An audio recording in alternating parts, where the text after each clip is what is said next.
Depot के लोग driver staff की नहीं आ रही है, पूरे दिल्ली की नहीं आ रही है।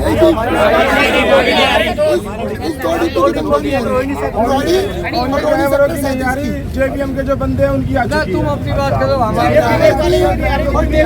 बिल्कुल वैसे अभी हम लोग पता करके आए हैं, विवेक के आधे ड्राइवर जो और डिपो में है उन्हें मिल गई है, लेकिन हमें नहीं मिली है। आपके साथ पक्षपात क्यों हो रहा है, दुर्व्यवहार क्यों हो रहा है? अभी ये तो हमें पता होता तो सरकार तो एक ही है ना, टाइम पे दे रहे, टाइम पे मिनिस्टर तो एक ही है, सरकार एक ही है। सर ये तो कह रहे हैं सरकार नहीं दे रही पैसा हमें। ये क्या कर रहे हैं सब? वो उनकी जिम्मेवारी है ना, जब प्रॉफिट कमाते हैं तो सरकार को देते, खुद लेते हैं, इनसे थोड़ी लेते हैं आकर के। दिन का तो डंका डांस उनको देने की जिम्मेदारी है, उसका नहीं है। जिनसे हमें कोई पैसा नहीं दिया। अभी हम न्यू कहने जा रहे हैं, इस मालिक के बस की नहीं थी, गुंजाइश नहीं थी, क्यों डिपो लिया? कभी भी डिपो की बिजली कट जाती है, गाड़ी नहीं देखिए यहाँ पर काफी दिन से लोग परेशान हैं और इनका समय से सैलरी नहीं मिलती और हर महीने ऐसे विलम्ब होता है, लेकिन इस बार तो हद हो गई। और ये त्योहार का महीना है, हर बच्चे अपने माँ बाप से उम्मीद रखते हैं कि मेरे माता पिता पहले से मुझे कपड़े दे दें, मेरे घर की सफाई रंगाई हो, तमाम सामान है, त्योहार है, बहन बेटियों को तमाम रिश्ते हैं, और अभी तक इनको सैलरी मिली। यहाँ तक कि सरकार को त्योहार पर बोनस देती, भारत सरकार ने भी गवर्नमेंट ऑफिसरों को 3% डीए बढ़ाया, लेकिन इनका डीए और टीए बढ़ाना तो छोड़ दीजिए, इनकी सैलरी भी समय से नहीं मिली। आखिर ये लोग हड़ताल में बैठ रहे हैं तो ये बसें जो अंदर बंद हैं, और आज महर्षि वाल्मीकि जी की जयंती है, ऐसे अवसर पर न जाने कितने लोगों को उनके दिव्य स्थानों पर जाना होगा, उनके पास देखना होगा, उन्हें दर्शन करना होगा, क्योंकि वो महापुरुष हैं। और जब ये बसें नहीं चल पा रही हैं तो वो लोग कैसे गए होंगे? यहाँ दिल्ली सरकार कहती है मैं फ्री में बस चला रहे हैं और तमाम महिलाओं को दे रहे हैं, वो बहन बेटियां जो आज जाना चाह रहे हैं उनको बसें यहाँ से नहीं मिली होंगी। तो क्या सरकार की जिम्मेवारी नहीं बनती है कि अगर कोई एजेंसी को आपने टेंडर दिया है बस चलाने के लिए, तो उनका किराया लगता है, उनका सरकार पैसे देती है, तो वो बसें क्यों नहीं चल रही हैं? और नहीं चल रही हैं तो सरकार के मिनिस्टर को, सरकार के प्रतिनिधियों को आकर इनसे बात करना चाहिए था आकर के, और इनकी समस्या का निदान करना चाहिए थे।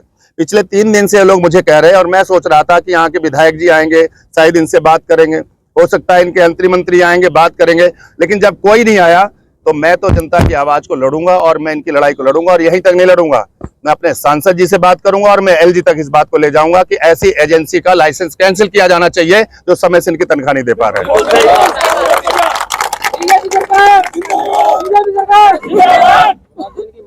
अगला कदम क्या होगा, क्या करेंगे आप? हमने आज इन्होंने मुझे लिखित पत्र भी दिया है और मुझसे आग्रह किया, और इसीलिए मैं इन सब के बीच आया हूँ। और इनकी तमाम चीजों को अभी मैं और उठाऊंगा और लेकर के मैं अभी अपने सांसद जी से बात कर रहा हूँ, श्रीमान मनोज तिवारी से, जो सदैव लोगों की लड़ाई के लिए आगे रहते हैं। मैं उनसे बात करने के बाद मैं लेफ्टिनेंट गवर्नर से भी बात करूंगा, और यहाँ का जरूरत पड़ेगी तो यहाँ के मिनिस्टर से भी बात करूंगा कि आप लोग आखिर कर क्या रहे हैं। आप लोग बंगला खेल रहे हैं, मुख्यमंत्री आपस में खेल रहे हैं। आपने यहाँ पर लूट की कमाई का धंधा बढ़ाने में तो आपने तमाम सहयोग किया, यहाँ शराब के ठेके खुलवाने में तो आपका बड़ा योगदान था कि एक के साथ एक फ्री दे दिया जाए, घर बर्बाद किए जाए। लेकिन ये परिवार जो दिन रात मेहनत कर रही है, इस भरे प्रदूषण में, भरी गर्मी में, गाड़ी से ढो ढो करके लोगों को यहाँ से वहां तक पहुंचाते हैं, इनके पसीना देखे अंगोछे भीग जाते हैं शाम को। ये बहन बेटियां जब वहां पर भीड़ में पर्चियां बनाती है और उसमें घुसकर सर्विस देती हैं, इनकी उम्मीद सोचिए कि जब ये घर जाते होंगे तो बच्चे इनसे क्या आस रहे, इनके पैरों में दम नहीं होती होगी कि घर में बैठ के भोजन भी कर लें, शायद किस मुश्किल से बैठते होंगे। और वो इस त्योहार के अंदर यहाँ धरने पर बैठ करके, प्रदर्शन में बैठे हुए हैं, हड़ताल में बैठे हुए हैं। मुझे तो शर्म आ रही है कि सरकार को इतनी भी गैर जिम्मेदाराना हो गई क्या किसी ने पूछना भी उचित नहीं समझा?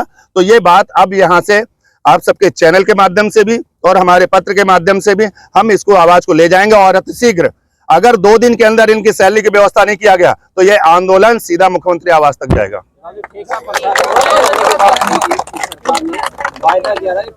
खत्म करेंगे, जो भर्तियां होंगी रेगुलर होंगी, तो क्या है इस मामले में अपडेट? मैं तो आग्रह करना चाहूंगा सरकार से कि वो अपने वचनबद्धता पर आए। जितना भी ये स्टाफ इन एजेंसीज की बसों में काम कर रहे हैं, तत्काल प्रवाह उससे व्यवस्था से इन लोगों को रेगुलर बसों में सरकारी बसें लगाई जाएं और इनको परमानेंट किया जाए।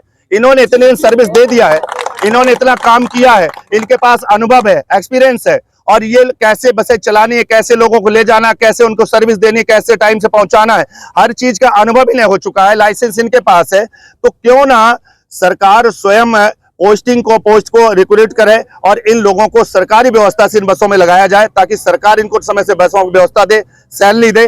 बसें नहीं चलेंगे, बस का किराया रोकिए ना, लेकिन कम से कम इनको तनख्वाह तो समय से देना चाहिए। तो मेरी सरकार से आपके चैनल के माध्यम से मांग है कि आप चाहे एजेंसी से और चाहे अपने सरकारी व्यवस्था से इनकी टाइम से तनख्वाह मिलना चाहिए और इन्हें परमानेंट करने की व्यवस्था करनी चाहिए।